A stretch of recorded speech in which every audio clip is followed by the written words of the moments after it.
24 BCE, a one-eyed African queen led an army into Roman-occupied Egypt, tore down a statue of the Roman emperor, and buried his bronze head under the steps of her own temple, so that her people would walk over the face of Rome every single day. Rome never fully recovered its pride from what happened next, and most people have never heard her name. By the end of this, you'll understand how Queen Amanirenas of Cush fought the most powerful empire on earth to a standstill, forced Augustus Caesar into a peace treaty on her terms, and then all but vanished from the history most of the world was taught. To understand what Amanirenas did, you need to understand what she was up against. By 30 BCE, Rome had just finished swallowing Egypt whole. Cleopatra was dead. Mark Antony was dead. Augustus Caesar, soon to be the first emperor of Rome, controlled the wealthiest, most strategically important territory in the ancient Mediterranean, and he wasn't done expanding south. South of Egypt lay the Kingdom of Cush, a civilization that had already existed for well over 1,000 years by this point, with its own pyramids, its own written script, and its own long tradition of powerful female rulers known as Kandakes. Kush wasn't some marginal tribal territory waiting to be absorbed.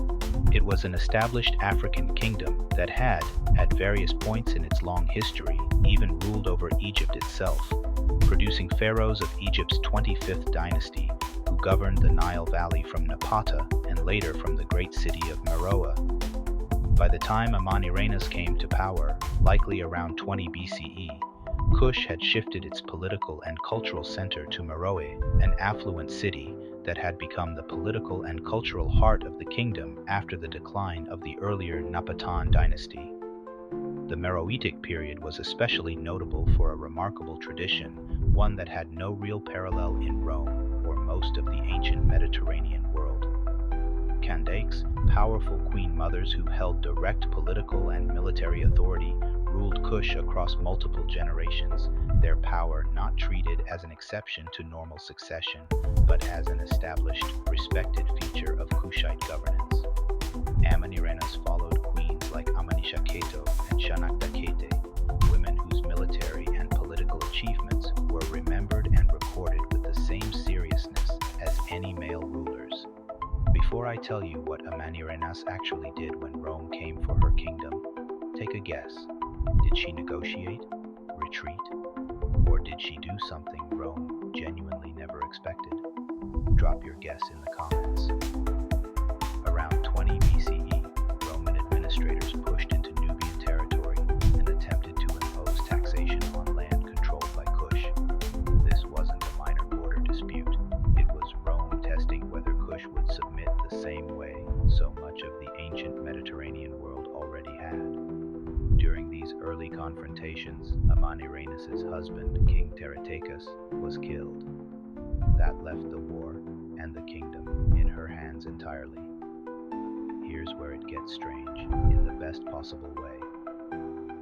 The Greek geographer Strabo, writing not long after these events, described Amanirenas directly.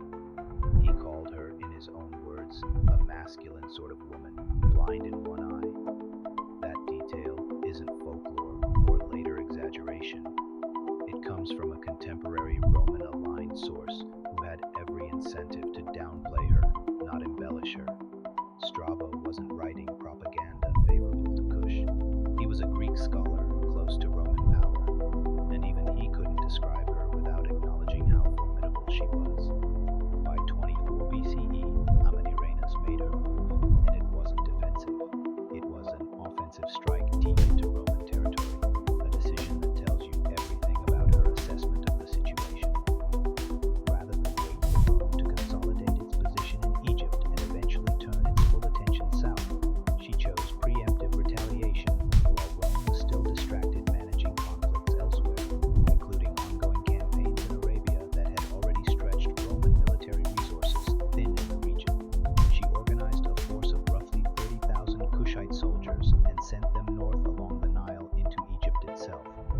surrounding cities Rome had already occupied: Sienne, modern-day Aswan, Elephantine, and the sacred island city of Philae, one of the most religiously significant sites in the entire Roman-controlled south.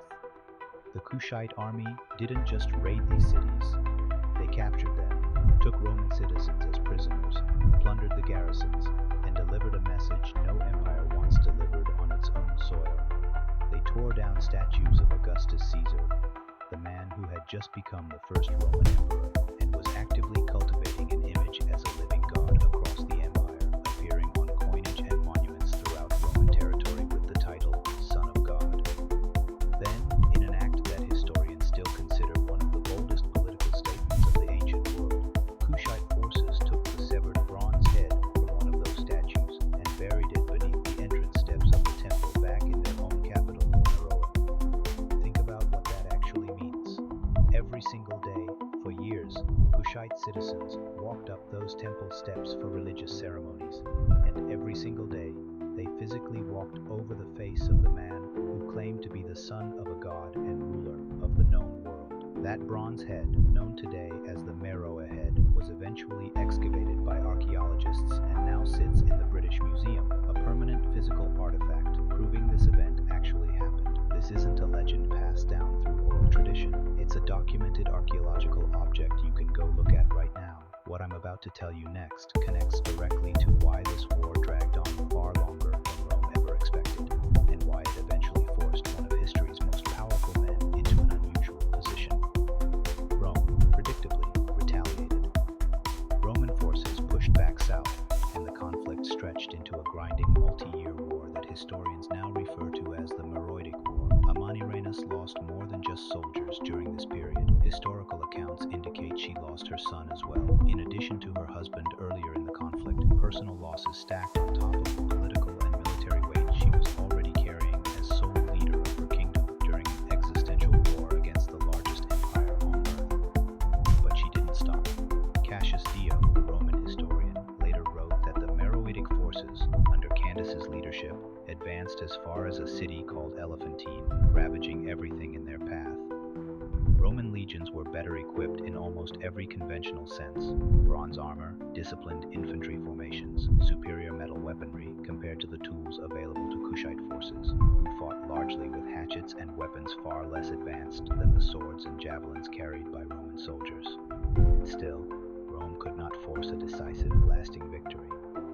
Every time Roman forces pushed south, Kushite resistance made the cost of holding that territory too high to sustain, forcing repeated Roman withdrawals from positions they had technically won on the battlefield but couldn't hold without unsustainable ongoing losses. Kush also had something Rome wanted beyond mere territorial conquest. The region held real economic value: gold mines, iron deposits, and ivory, resources that would have enriched the empire's treasury considerably.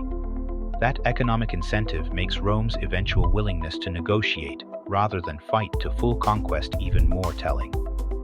This wasn't a case of Rome deciding a worthless territory wasn't worth pursuing. It was a case of Rome deciding that a resource-rich kingdom, defended by a queen who had already proven she wouldn't break, cost more to conquer than it was worth to keep fighting for.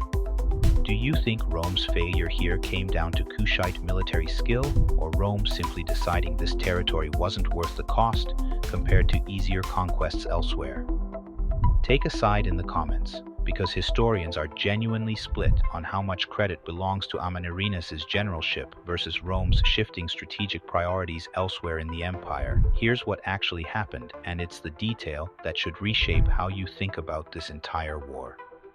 After roughly 5 years of costly, inconclusive conflict, Rome did something it rarely did with a foreign power it hadn't fully conquered. It negotiated. At the Treaty of Samos in 21 BCE, Augustus Caesar agreed to terms that were, by any honest reading, a diplomatic victory for Kush. Rome cancelled all tribute demands. Roman troops withdrew from disputed border territories, pulling back to a new established frontier at Dotika Shoinos. and Kush's full sovereignty was formally recognized by Rome, the empire that had just finished absorbing Egypt, Gaul, and huge stretches of the Mediterranean world without this level of negotiated compromise.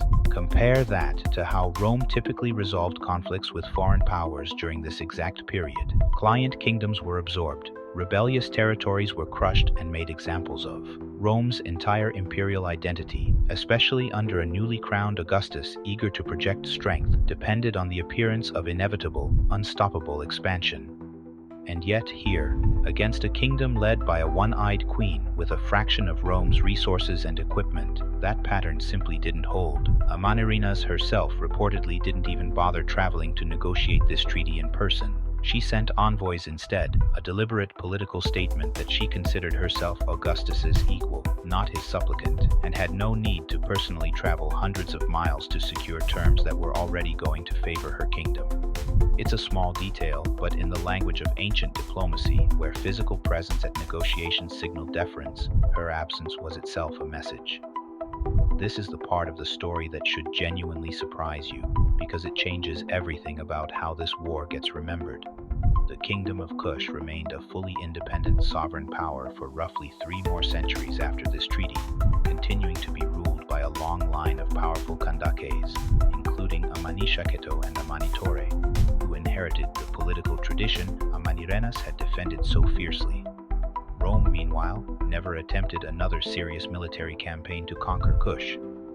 The empire that swallowed most of the known world simply left this particular African kingdom alone for generations because one queen made the cost of conquest too high to justify. So why isn't Amanirenas a household name the way Cleopatra is? Part of the answer is uncomfortable but straightforward. Most of the historical record about ancient Kush comes filtered through Greek and Roman sources, writers who had every incentive to minimize African military and political achievements that embarrassed their own empire's narrative of inevitable Roman dominance. When Strabo, Cassius Dio, and other classical historians did write about this war, they often framed it as a border skirmish rather than what the treaty terms actually reveal it to be, a negotiated peace between equals that Rome would never have accepted from a position of true dominance.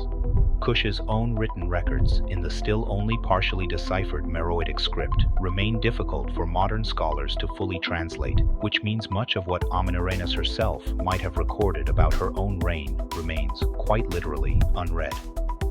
This is a strange and specific kind of erasure. It's not that the evidence doesn't exist, it's that the language it's written in still hasn't fully given up its secrets. More than a century after the script was first identified by modern archaeologists, somewhere in those still untranslated inscriptions may be Amanirenas' own account of these events, in her own words, waiting for linguists to finish the work of understanding a writing system that the rest of the world simply stopped needing to read once Kush's political power faded from view. What we do have is enough. The Hammurabi Stela, a 7-foot sandstone monument discovered at Meroe in 1912, commemorates her military achievements directly in Meroitic text, naming her alongside King Akinadad. Wall paintings in a pyramid chapel at Meroe depict her holding a bow, arrows, and a spear, with a line of 7 bound Roman captives beneath her, an image she or her successors chose to have carved permanently into stone, a statement of victory meant to outlast her own lifetime. This isn't a legend reconstructed from fragments and guesswork. It's a queen who left behind her own monuments, in her own language, on her own terms, and history still mostly forgot to teach her name. What you just watched is one piece of a much larger, deliberately underexplored history of African kingdoms that held their own against empires most people assume were unstoppable. Next time, I'm covering a figure whose story was buried even more thoroughly, not by neglect, but by a government that actively tried to erase the record entirely. Subscribe, because that one connects directly to how history decides whose victories get remembered.